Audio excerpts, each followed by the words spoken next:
रोशनी की अभी अभी शादी हुई थी। वो घर का सारा कामकाज बहुत अच्छे से किया करती थी। रोशनी के ससुर उससे बहुत खुश रहते थे। वो हमेशा उसकी तारीफ किया करते थे और रोशनी को बिल्कुल अपनी बेटी जैसे ही समझते थे। रोशनी के पति का नाम विकास था। विकास की एक छोटी बहन थी जिसका नाम राशि था। राशि से सब लोग घर में बहुत प्यार किया करते थे। रोशनी सब कुछ बहुत अच्छे से करती थी, मगर फिर भी रोशनी की सास से हमेशा ताने सुनाया करती थी। बता रहे हैं कैसे करके भेजा है इस लड़की को। मुझे तो लगता है इसकी माँ भी ऐसी ही होगी।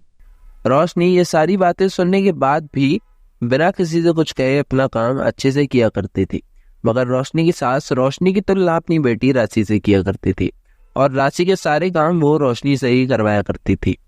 बहू, तूने राशि के कपड़े धो दिए थे, उसने खाना खा लिया होगा, जा प्लेट उठा ला।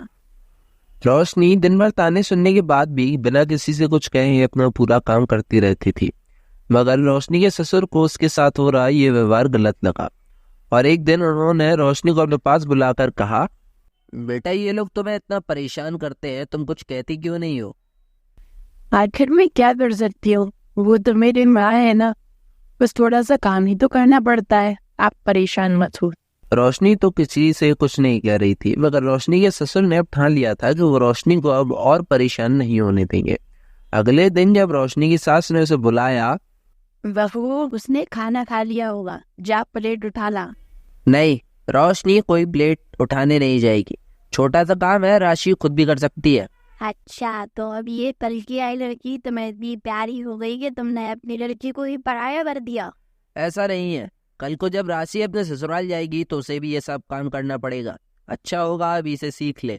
इस बात पर बहुत ज्यादा बहस छिड़ जाती है और रोशनी रोने लगती है। ये मगरमच्छ के आंसू मुझे मत दिखा, बड़ी आई रोने वाली। अजी, मेरी बेटी तो रानी है, रानी। वो कहीं भी रहे, किसी की हिम्मत नहीं कि उससे कान बना सके।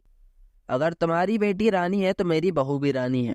जिसकी हिम्मत हो उससे काम करा के दिखाए। बेटी मत रो, मैं समझ सकता हूँ। जिस दिन इनकी बेटी की शादी होगी और उसे कोई इस तरह से परेशान करेगा, उस दिन इन्हें समझ में आएगा।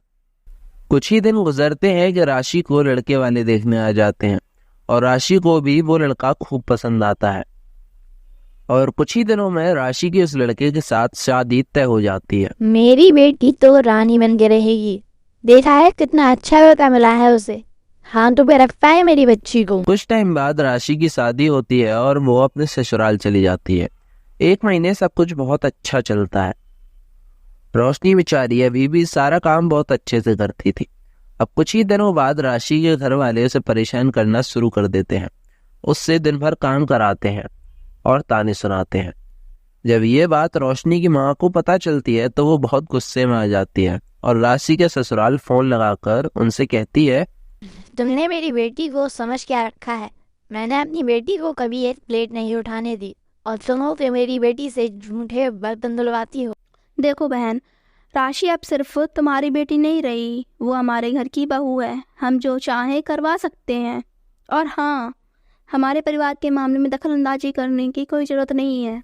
अब राशि की माँ रोते रोते राशि के पापा के पास जाती है और कहती है कि देखिए ना, ये हमारी बेटी से जितना काम करवा रहे हैं, कुछ करिए ना, आप सुनते क्यों नहीं?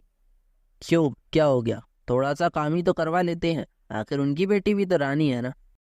आप ये कैसी बातें कर रहे हैं? वो बेटी है आपकी। रोशनी भी किसी की बेटी है। जब तक तुम्हारा वक्त था तुमने भी उससे बहुत परेशान करा, तो आज जब तुम्हारा वक्त है तो रो क्यों रही हो?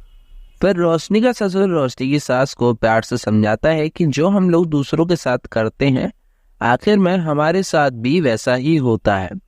और फिर राशि के घर वाले उसे परेशान करना बंद कर देते हैं, क्योंकि राशि के घर वाले उसके पापा के कहने पर ही राशि को परेशान कर रहे थे।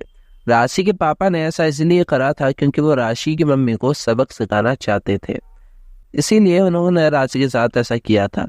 फिर सब कुछ सही हो जाता है और राशि के घर वाले उसके साथ अच्छे से बातचीत करने लगते हैं और राशि की माँ ये सीख जाती है कि जैसा हम दूसरों के साथ करते हैं, अंत में वैसा ही हमारे साथ भी होता है।